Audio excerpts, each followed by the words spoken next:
If you don't start here, you are destined to fail. And if you do start here, you have an exponentially greater chance of success. Have you ever heard the saying that if you believe you can, or if you believe you can't, you're right? That's the essence of this video, but we're actually going to define that tool and use a psychological term for that.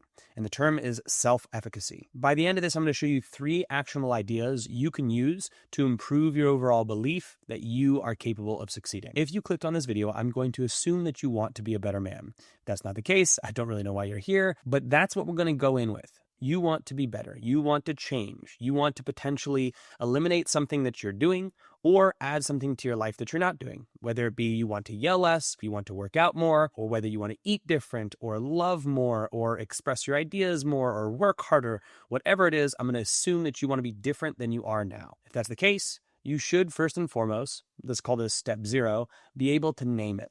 Hey, what do I want to do? Can you put a name to that? Now that you can name it, we have to talk about how do we make it happen. And the first thing that we have to do in order to make that happen is have self-efficacy. Self-efficacy, as I said before, is essentially the belief that you can succeed. Without this as a foundational thought for your own development, for the process you're going to go through, you're dead in the water. You will deeply struggle with your own growth because at a core level, you don't believe you can succeed. So let's start there.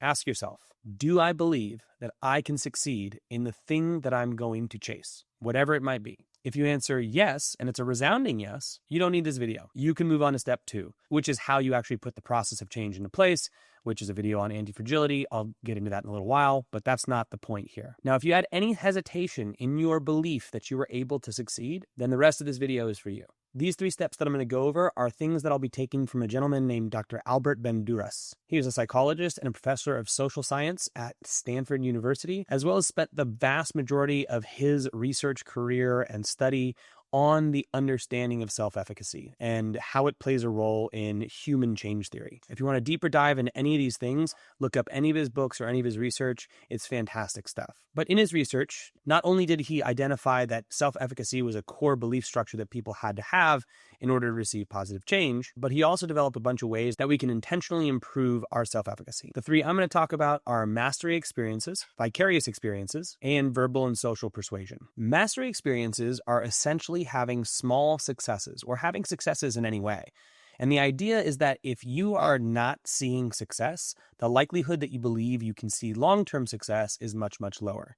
So what we have to do is we have to orchestrate our ideas around the changes that we're having to have steps that we can succeed at earlier on than the larger step. So if we had a goal that was, say, I want to make $1 million, we wouldn't just have that as the offset thing way in the distance and just say, I'm going to make $1 million. You would say, I want to make $1 million.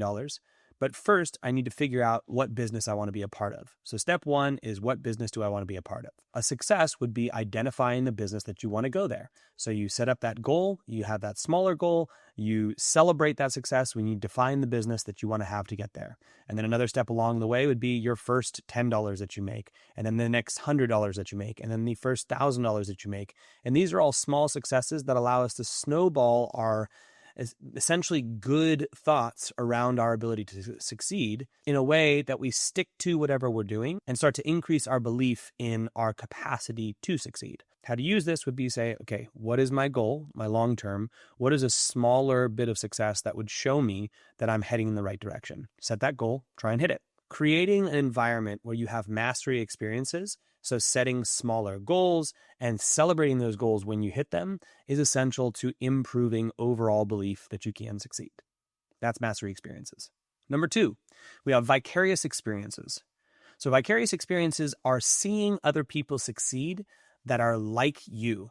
So if you see someone who is in your scenario trying to succeed and they do succeed, or you talk to somebody who has succeeded and you feel like you can relate to them, it improves your own ability and belief that you can do the thing that you're trying to do. So what we need to do with this is we need to go into different social spaces and find stuff online. And it's like one of the few beauties of social media and the YouTube sphere is to just be able to research people and find people that are like you, people that you can relate to, that you want to be like. They are now in a place they have the thing that you want, whether it be financial success, marital success, weight loss success, whatever it might be, parenting success, fatherhood success. And if you can see that they've succeeded and find many different examples of people like you who have succeeded, It will increase your overall belief in yourself that you can succeed.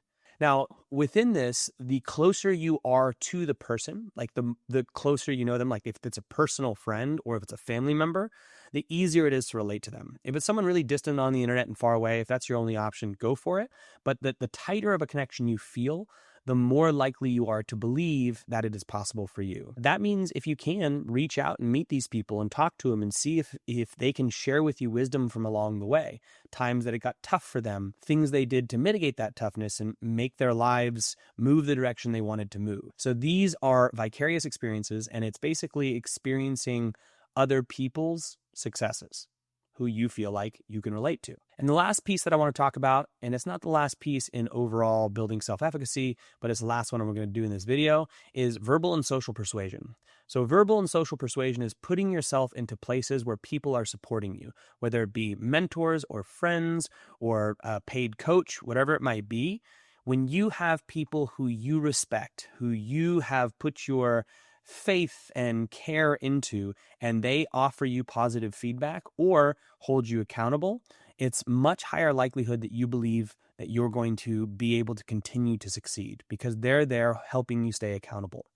So putting yourselves in environments where people are supportive, whether it be going to a gym and joining classes or finding a coach who you really enjoy, or whether it be finding a good therapist or a medium that can talk between you and your spouse to get whatever thing resolved. These situations that we find where professionals are involved or groups of people are involved that we put our trust into, that will help us stay on track and start to believe more and more that we can actually change. There's a good saying around that: you are the sum of the people that you spend the most amount of time around.